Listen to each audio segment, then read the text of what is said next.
चलते हैं। दोनों सब लोग कंप्लीट कर लिए। 2 होमवर्क है जो सब लोग कंप्लीट कर लिया होगा, समझ आएगा बात। खाली हम आपको मिलवा देते हैं कहाँ पर क्या रहेगा, समझ आए, बाकी विस्तृत हम आपको नहीं बताते क्या।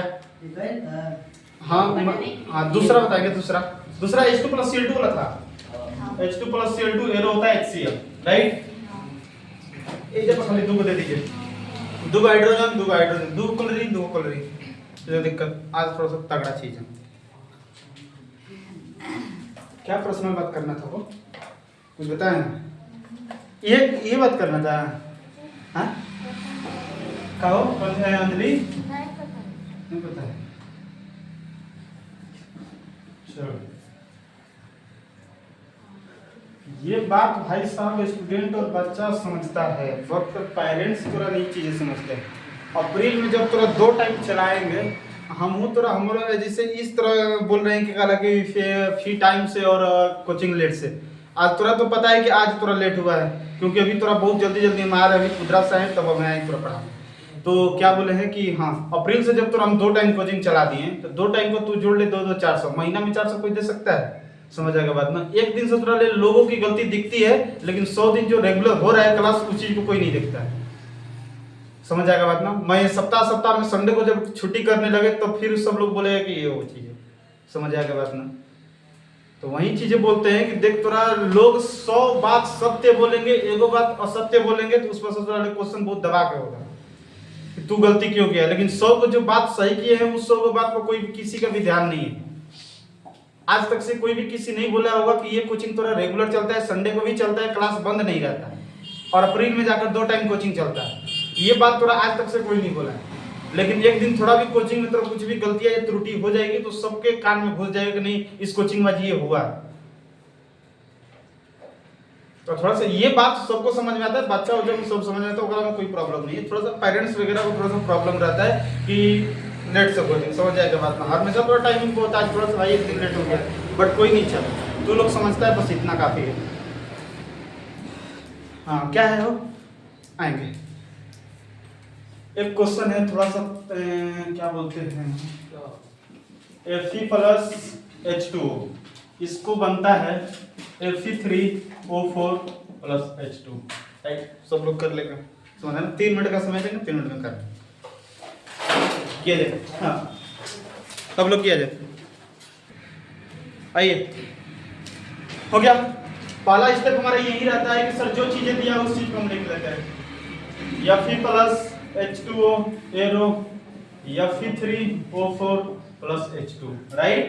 इसको M नाम ले लेते हैं, इसको B देते हैं, इसको C देते हैं, और इसको D देते हैं। एनी प्रॉब्लम किसी को? कुछ नहीं। अब जितना प्रकार का तत्व है उस पूरे तत्वों को लिख लेंगे। Fe दिख रहा है, हाइड्रोजन दिख रहा है, ऑक्सीजन दिख रहा है, अब इसके अलावा कुछ नहीं दी। सब लोग ध्यान दें, एक साइज में रबड़ का नीला मोला समझेंगे आएंगे। हो गया। ये आपको समझ में आता है कि LHS है और ये क्या है RHS। अब देखते हैं कि Fe जो है LHS तरफ Fe को है, LHS तरफ Fe एक है, एक में एक का गुणा ए। अब Fe RHS साइड को है 3 को, 3 में C का गुणा। किसी को प्रॉब्लम? हाइड्रोजन LHS साइड को है 2 को, 2 में B का गुणा। सब लोग स्टेप बाय स्टेप मिलाएगा अपना अपना जो बना दिया। हाइड्रोजन RHS साइड को है 2 को, 2 में D का गुणा। प्रॉब्लम? ऑक्सीजन LHS साइड को 1 को, 1 में B का गुणा। ऑक्सीजन RHS साइड को 4 को, 4 में C का गुणा। प्रॉब्लम? समीकरण फर्स्ट, समीकरण सेकंड और समीकरण हो गया। हम हमेशा बोले हैं कि हमेशा A = 1 मानना है। माना A = 1 समीकरण 1 में रखने, समीकरण 1 में रखने। यहाँ से पता सब लोग सही क्या है? यहाँ पर कुछ चीजें नहीं, सब लोग मिलाते रहना। समीकरण 1 क्या है? A = 3C। A का वैल्यू कितना? 1 = 3C। 3 गुणा में इधर आएगा तो C का वैल्यू कितना? किसी को प्रॉब्लम? C का वैल्यू निकल गया, किसी को दिक्कत नहीं। यहाँ तक हम करते हैं, इसमें एक और लाइन एडजस्ट कर लेंगे। A बराबर क्या है 3C, तो A का वैल्यू 1 = 3C, 1/3 C का वैल्यू हो गया। दिक्कत किसी को? अब C का मान रख देते हैं समीकरण 2। अब देखा है, ध्यान दें अब C का मान अगर समीकरण 2 में रखेंगे तो एक के बाद दूसरा, समीकरण 2 में तो पहले C नहीं है तो समीकरण 2 में तो रख नहीं सकते हैं। C का मान हमेशा समीकरण 3 में रख पाएंगे क्योंकि C दिख रहा है समीकरण 3 में, तो वहीं पर रख पाएंगे। C का मान समीकरण 3 में रखने पर 3 क्या है, B बराबर 4C, तो B का वैल्यू निकालना है 4, C का वैल्यू, तो B बराबर 4 बटा में। किसी को प्रॉब्लम? A का मान मिल गया, B का मान मिल गया, C का मान एक और D का चाहिए क्योंकि इसमें 4 वो है। अब क्या रख देंगे, समीकरण 2 में अगर B का मान रख देंगे तो D का मान नहीं निकल जाएगा। बताओ, समीकरण 2 में B का मान रख देंगे तो नहीं निकल जाएगा D का मान। कह देंगे B का मान समीकरण कौन में रखने पर, 2 में रखने पर 2 है 2B बराबर 2D, 2B बराबर 2, B का वैल्यू 4 बटा बराबर 2D। दिक्कत किसी को, 4 गुना के 8 बटा में बराबर 2 चौके 4 बटा D का वैल्यू, किसी को दिक्कत? अब जहां जहां पर वहां पर चीजें रखें। समीकरण को लिखिए, A Fe plus B H2O arrow C Fe3O4 plus D H2। दिख रहा है कि नहीं? दिख रहा है। A का वैल्यू 1 Fe प्लस B के जगह पर 4 बटा में 3 H2O, C के जगह पर 1 बटा में 3 Fe3O4, D के जगह पर 4 बटा में 3 H2। किसी को दिक्कत? नीचे आए, ये नहीं दिख रहा है, और नहीं दिख रहा है, आना वे यहाँ पर करते हैं, नहीं दिख रहा है, आगे बोलना चाहिए ना वो। चलिए समीकरण क्या है, A Fe plus B H2O arrow C Fe3O4 plus D H2। A का वैल्यू 1 Fe, B के जगह पर बोलना 4 बटा में 3 H2, C के जगह पर 1 बटा में 3 Fe3O4, D के जगह पर 4 बटा में 3 H2। किसी को दिक्कत? अब देख नीचे क्या है, 3 है 3 है 3, 3 3 का एलसीएम क्या होगा, 3 ही होगा, मतलब 3 से विकारक और प्रतिफल में गुणा कर देंगे, 3 में का गुणा 3 Fe प्लस 4 बटा में 3, ज्यादा लाइन नहीं है इसलिए हम थोड़ा सा शॉर्टकट कर रहे हैं। 3 में 4 बटा 3 का गुणा कर, 3 में 4 बटा 3 से 3 बोरा में 4 बचा 4 लिख देंगे H2O एरो, यहाँ पर भी 3 से गुणा करेंगे, 3 से गुणा करेंगे तो 3 3 खत्म, एक बच जाएगा, एक तो हटा देते हैं Fe3O4 प्लस 3 से गुणा करेंगे 3 3 खत्म, 4 बचेगा 4 कितना, किसी को बोरा में जिसका नहीं हुआ उतार ले, समझ आएगा। जिसका हो गया लाइन बाय लाइन मिला देंगे, समझ आएगा बात ना, करेंगे सॉल्व। जिसका नहीं हुआ एक बार देख लेंगे। पढ़ाई के समय पढ़ाई देखो, समझ आएगा बात में। 1 मिनट थोड़ा सा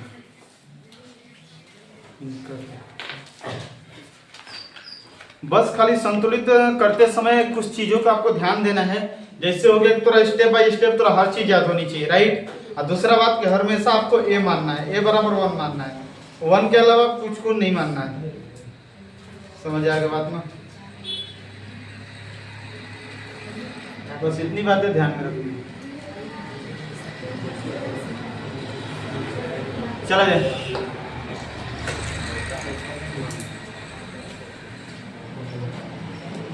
आना,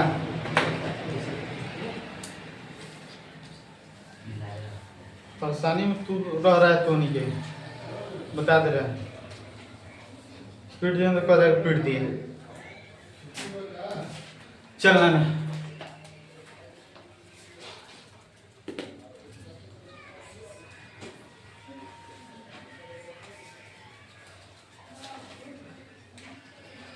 सब लोग ध्यान देना, H2S प्लस O2 होता है H2O प्लस SO2। दिक्कत सब लोग हम क्वेश्चन लिख रहे, क्वेश्चन सब लोग इस चीज को थोड़ा सॉल्व करना है, इस चीज को हम सॉल्व करेंगे।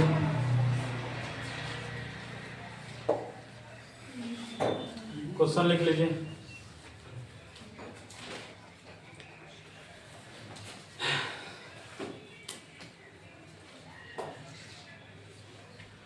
H2S प्लस O2 एरो होता है H2O प्लस SO2। समझ आ गई बात? SO2 सल्फर डाइऑक्साइड, SO2 के कारण ही अम्लीय वर्षा होती है। समझ आया ना? जिसका pH मान कितना होता है? 5.6 से कम। लेकिन किसी को केमिस्ट्री में दूसरा चैप्टर में पढ़ाएंगे। सब लोग ध्यान देंगे, अब हाला कोई नहीं करेगा इस क्वेश्चन पर, सब लोग ध्यान देगा। कल काफी सब लोग अपना सर बंद करके सब लोग बोर्ड पे कंसंट्रेट करेगा। इसमें कुछ अलग है, समझ आएगा बात? देखने में तो सेम लग रहा है लेकिन कुछ इसमें अलग है। चलना भाई, स्टेप वही है कि जो चीज सबसे पहले दिया हो उस चीज को सबसे पहले तो हम उतार लेंगे एक बार, तब कुछ चीजें होगी बात। पहला वाले को A नाम देते हैं, दूसरा वाले को B नाम देते हैं, तीसरा वाला को C नाम देते हैं, चौथा वाला किसी को दिक्कत है? बात वही है, जितना प्रकार का तत्व है उससे पूरे तत्वों को हम लिख लेंगे। एक हाइड्रोजन है, एक सल्फर है, एक ऑक्सीजन है, इसके अलावा कुछ नहीं है। आपको पता है कि ये LHS ये वाला दिक्कत। अब हम देखते हैं हाइड्रोजन LHS साइड कब है? दो में एक का गुणा, हाइड्रोजन RHS साइड कब है? दो में C का गुणा, किसी को दिक्कत? सल्फर LHS साइड कब है? एक में एक का गुणा, सल्फर RHS साइड कब है? एक में D का गुणा, ऑक्सीजन LHS साइड कब है? ऑक्सीजन RHS साइड कब है? ऑक्सीजन हेटेरो में है और ये तू तो ये करेगा। दो को तीन को बात हम भी मानते हैं, लेकिन देख ले भाई, इस ऑक्सीजन के साथ C है और इस ऑक्सीजन के साथ, तो ये बात पूरा कंफर्म है कि 2 और 3 तो जोड़ नहीं सकते हैं। समान जाति को हमेशा हम जोड़ते हैं। तो इस वाले ऑक्सीजन के पास C है, इस वाले ऑक्सीजन के पास D है, मतलब 2 1 3 कम कर नहीं सकते। सिंपल भाषा है। इसके पास को है एक में C का गुणा प्लस तो दो में D का गुणा, कोई दिक्कत नहीं। बात है अलग अलग था तो सब लिख दिए, जाति सेम नहीं था तो नहीं जोड़ पाए इसलिए अलग अलग। 1 में C का गुणा C, ऑक्सीजन 2 है, 2 में D का गुणा 2D, किसी को दिक्कत? अब बाकी इसके बाद वही फंड है, लेकिन उतारना मत। माना A बराबर समीकरण 1 में रखने पर अब कोई कहेगा कि सर एक में ही तू क्यों रख रहा है? कोई दिक्कत नहीं है, तो B में भी सॉरी 2 में भी रखेगा तो D का मान निकल जाएगा। दिक्कत A में रखेगा तो C का मान निकल जाएगा, किसी को दिक्कत? चलो 1 ही में रखते हैं। 2A बराबर समीकरण 1 क्या है? ज्यादा तू झमेला मत पाओ, 2 से 2 ये खत्म हो गया। A बराबर A का वैल्यू C का वैल्यू, किसी को दिक्कत? अब C का मान समीकरण 3 में रख देंगे। दिक्कत? समीकरण 3 में C का मान रखेंगे तो तुरा B आएगा और D आएगा, जो पता नहीं, किसी को दिक्कत? अगर तू C का मान समीकरण 3 में रख देगा तो C का मान एक रख दिया, D का ना पता है ना B का पता है, कैसे कौन का वैल्यू निकलेगा तोरा? अगर एक में 2 का मान पता रहेगा तब तो तीसरा का निकाल पाएंगे। बुझा रहे कुछ भाई? अगर तू C का मान रख देगा तो D बचेगा B बचेगा, कौन वैल्यू निकलेगा? नहीं निकल पाएगा। तो ये B में से और D में से कोई तो एक और मान चाहिए मेरे को। तो भाई बहुत सिंपल है, A का मान समीकरण 2 में रख देंगे, A का मान समीकरण 2 में रख देंगे तो D का मान निकल जाएगा। दिक्कत? D का मान निकल गया तो C का मान पता है, D का मान पता है, रख देंगे, B का मान निकल जाएगा। A का मान समीकरण 2 में रखने पर 2A है, A बराबर D, A का वैल्यू 1, D बराबर 1। बातें थोड़ा पाला पड़ रहा है कि नहीं? मेरे को एक चीज बताओ, बुझा रहे सबको ना ये चीज हम क्यों किए हैं? क्योंकि भाई तू एक छोटा सा बात समझ, C का वैल्यू अगर तू 3 में रखता तो C का वैल्यू रख दिया। दिक्कत? ध्यान दे, 3 क्या है? 2B बराबर C प्लस 2D, एक बार तुरंत दिखा भी देते हैं। तो 2B बराबर C का वैल्यू 1 बराबर 2D। अब तू बताओ किसी का वैल्यू तो निकाल सकता है? दो चीज का हमें नहीं पता है, ना डी पता है ना ई पता है। अगर यहाँ पर बी का मान दे देता तब हम डी निकाल देते, या डी का मान दे देता तब हम बी निकाल देते। दिक्कत दो गो ऐसी चीजें हैं जो हमें नहीं निकाल दे रही है, इसलिए हम सबसे पहले एक का मान और निकाल लिए। एक का मान रख दें डी में, दो में तो डी का मान निकल गया। अब कोई दिक्कत नहीं है, समझ आएगा बात में। सी एवं डी का मान समीकरण 3 में रखने पर, समीकरण 3 में सी और डी का मान निकल देंगे तो बी का मान निकल जाएगा। कहते हैं सी एवं डी का मान समीकरण 3 में रखने। 3 क्या है, 2b बराबर c प्लस 2b बराबर c का वैल्यू 1, d का वैल्यू 1, 2b बराबर 1 प्लस 2 में 1 का गुणा 2b बराबर b बराबर। दिक्कत किसी को? बात वही है, समीकरण जो दिया है समीकरण लिख लेते हैं। a H2S b O2 बराबर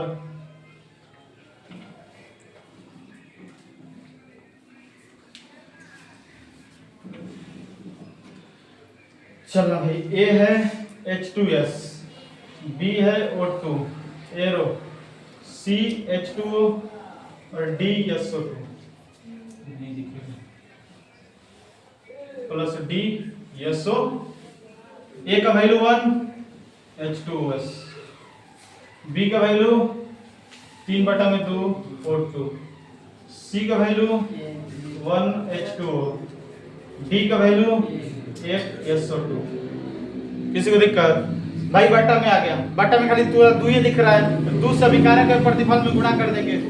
दो में का गुणा H2S, एक में 2 से गुणा करेंगे, 2 गुणा 3/2, तो 2 से 2 खत्म, 3 बचा 3 O2, 2 में गुणा 2 हो जाएगा H2O, ये 2 करेंगे तो अब सब लोग मिला जाए, सेम आ जाए, दोनों तरफ बराबर है कि नहीं सब तत्व। 4 दूना का 8 हुआ है, सॉरी 2 दूना का 4 हुआ हाइड्रोजन, 2 दूना का 4 हुआ हाइड्रोजन। सल्फर दुगो, सल्फर दुगो। ऑक्सीजन 3 दूना के ऑक्सीजन हेजा दुगो, 2 दूना के 4 गो, 4 दुगो 6, हेजा दुगो आई 2 दूना के 4 गो दुगो। किसी को दिक्कत? ये वाला बात है, समझ में आ गई सबको? ऐसे आ जाएगा तो सब लोग किया जाए। लेकिन यहाँ पर लिख लेना, सब 2 से गुणा कर देना, यहाँ पर लिख देना विकारक एवं प्रतिफल दोनों तरफ प्रत्येक तत्वों में 2 से गुणा करने पर। ये चीजें लिख देना, जगह नहीं था इसलिए नहीं लिखे, लिखा जाए।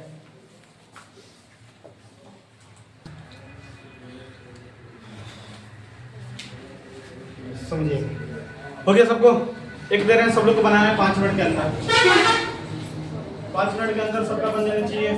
NH3 प्लस Cl2 एरो होता है NH4 Cl प्लस N2। बनाई जाए, हाँ बनाई जाए सब लोग जल्दी। चलो ना मिलाएंगे सब लोग, मिला लेना भाई, इसका जिसका बन गया मिला लेना। अब थोड़ा सा भाई सब थोड़ा सा हम फास्ट कर रहे हैं, सारी चीजें थोड़ा करते जा रहे हैं, समझ जाएगा बात ना। थोड़ा सा फास्ट करें, बाकी सारी चीजें थोड़ा समझा दिया गया है। जो चीज है उस चीज को भाई सब लिखते हैं। थोड़ा मेरा हाथ थोड़ा फास्ट चलेगा और ज्यादा कुछ नहीं, क्योंकि एक ही चीज थोड़ा बार बार करनी है, बस ऐसी बात है। जितना भी सब प्रकार का है उतने पूरे प्रकार के लिखते हैं, बस इतना ही प्रकार का है। नाइट्रोजन LHS साइड एगो, एक में का गुणा A, नाइट्रोजन RHS साइड को है इजा एगो, इजो नाइट्रोजन है, सॉरी हेजो नाइट्रोजन है, हेजो नाइट्रोजन है। 1 को नाइट्रोजन, 1 में C का गुणा C प्लस इजा 2 है, 2 में D का 2D, समीकरण फर्स्ट। हाइड्रोजन इधर कितना 3 को, 3 में का गुणा 3 है बराबर, हाइड्रोजन इधर को 4 को, 4 में C का गुणा 4C, समीकरण सेकंड।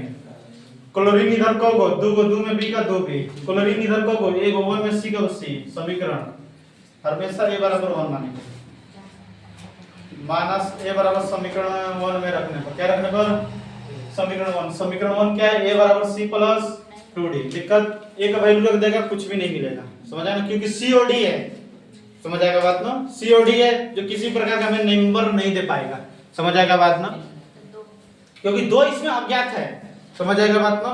दो का अज्ञात है मतलब 1 में हमें रखना सर संतुष्टि नहीं होगा। हमेशा रखेंगे कहां पर रखेंगे? 2 में। 2 में रखेंगे 3a बराबर 4c, 3 गुणे a का वैल्यू 1 बराबर 4c, 3 में 1 का गुणा 3 बराबर 4c, 3 बटा में 4, c का वैल्यू कितना? 1 में क्यों रखे नहीं रखे एक वैल्यू पता समझ में आ गया ना? क्योंकि a में रखने में भाई साहब 2 और d, c और d दो हमारा अज्ञात है जो हमें कुछ भी वैल्यू नहीं मिलेगा, इसलिए 2 में रख दिए। चलना भाई अब ध्यान दे, c का मान समीकरण 3 में रखेंगे। अब कोई कहेगा सर c का मान तू रख 1 में, 1 में रखने से तेरा फायदा मिलेगा, मिल जाएगा। c का मान 1 में भी रख सकते हैं तो c का भी मान पता है, a का मान भी पता है, d का मान निकल जाएगा, तू कहीं पर भी रख ले। c का मान हम समीकरण रख रहे हैं 3 में, c का मान समीकरण कहां पर? 3 में रखने पर 3 है 2b बराबर, तो 2b बराबर c का वैल्यू 3 बटा में 4, b बराबर 3 बटा में 4, 2 गुणा में इधर आएगा तो भागा में, b बराबर 3 बटा में, b का मान मिल गया, किसी को दिक्कत? अब चाहिए अभी हमें किस चीज का? d का मान चाहिए। किस चीज का मान चाहिए? तो क्या 1 में c और a का मान रख देंगे, लिख देंगे a, c का मान समीकरण कहां पर रखने पर? 1 में रखने पर। कहां पे? 1 में। 1 क्या है आपका? 1 1 1 1 a बराबर c प्लस एक वैल्यू 1, c का वैल्यू भी 3 बटा में 4, 2d 1 प्लस इधर आएगा तो बराबर बटा में कुछ नहीं तो 4 एलसीएम 4 माइनस 3 बराबर 1 बटा में 2d, 1 बटा में 4 गुणा 2 हो जाएगा, 2 गुणा में इधर आएगा तो भागा में हो जाएगा, d बराबर 1 बटा में, अब वही वहां पर रखना पड़ेगा। किसी को दिक्कत? बताओ यहाँ तक हो गई? मिटा दे क्या कर? बताओ इधर तब बनाती घर में पढ़ाई वही करना नहीं, उठा लेंगे तो डंडा तो खुद ही जाम कर देंगे। पढ़ाई कर क्या तो में थोड़ा सा गुणा भगत तो आनी चाहिए, समझ आएगा बात ना? भी पकड़ा आना चाहिए, भी पकड़ा तो नहीं बताने जाएंगे।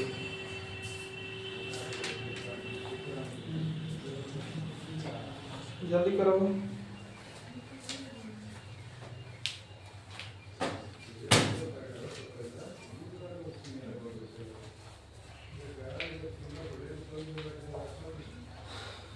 जिसका नहीं हुआ सब लोग जल्दी फास्ट कीजिए। वही तो नोट्स है।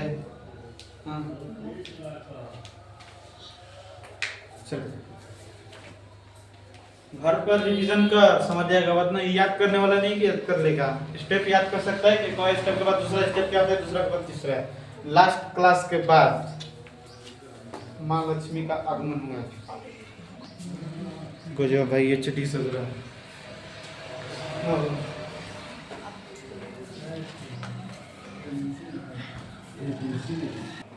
चलो जाए अब बवाल में हो गया। अच्छा अपनी है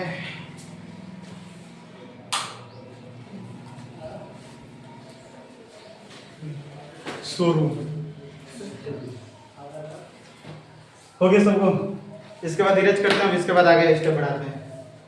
ये की बस स्टेप है भाई, बार बार चीजें जो पूरा करना है।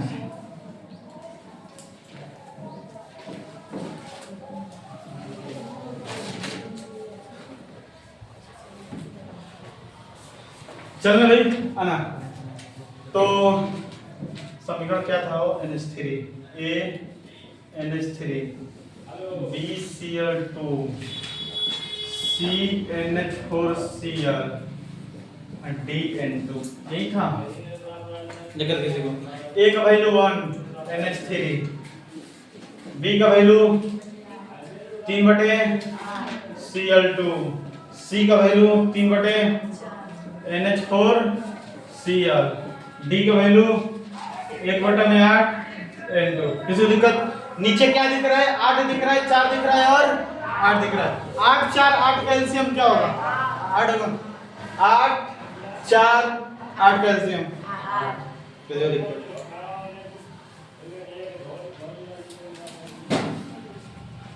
8 एलसीएम होगा। 8 से ऊपर नीचे, सर ऊपर नीचे बोल रहे हैं, अधिकार प्रतिफल में गुणा कर देंगे, 8 हो जाएगा NH3। 8 से गुणा करेंगे 8 खत्म हो जाएगा 3Cl2। 8 से गुणा करेंगे 4 6 NH4Cl। 8 से गुणा कर देंगे खत्म 2 सब लोग मिलाएंगे 8 गो नाइट्रोजन एजा 6 गो आ 2 गो नाइट्रोजन हो गया 8 गो हाइड्रोजन अतिली के 24 गो 6 के 24 हो गया हाइड्रोजन 24 गो 3 गुना 6 क्लोरीन और 6 गो दिक्कत भाई आगे जो रहता है वो सबके लिए होता है नाइट्रोजन के लिए भी है हाइड्रोजन के लिए भी है क्लोरीन के लिए भी है किसी को दिक्कत ये जो है 8 हुआ 8 नाइट्रोजन के लिए भी हाइड्रोजन के लिए भी किसी को प्रॉब्लम सबका सही है तो ले इसके बाद होमवर्क देते हैं आज के बाद हमारा हो गया संतुलित समीकरण कैसे करते हैं सबको समझ आया ना कैसे करते हैं तो ना होमवर्क दे दें घर पर दबा कर बना लेना भैया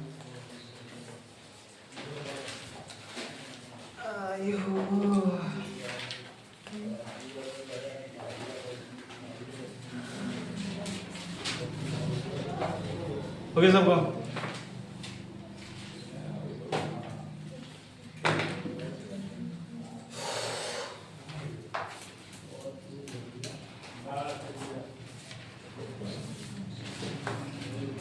यहाँ तक किसी को दिक्कत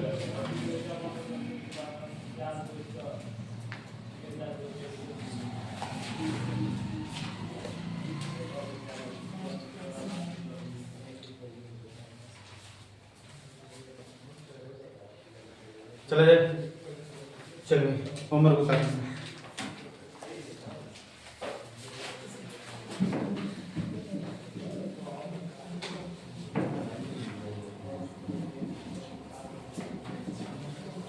चलो होमवर्क लिख लेना पहला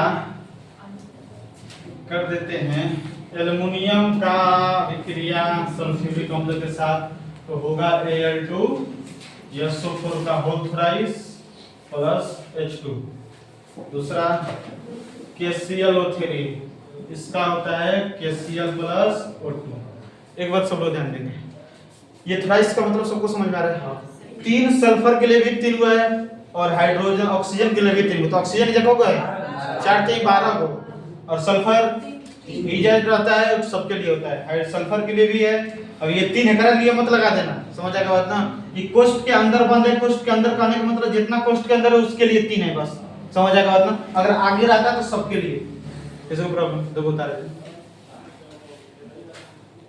अब कल की क्लास में हम लोग जानेंगे कि संतुलित समय रासायनिक समीकरण को ये सब हम संतुलित कर रहे हैं आगे क्यों जरूरी है संतुलित करना समझ आएगा बात ना जो कल की क्लास में जानेंगे 2 नंबर का क्वेश्चन आता है ऑलरेडी एनसीईआरटी क्वेश्चन है इसलिए समझ आएगा बात ना तो आगे क्लास हम लोग कल होगी 4:30 बजे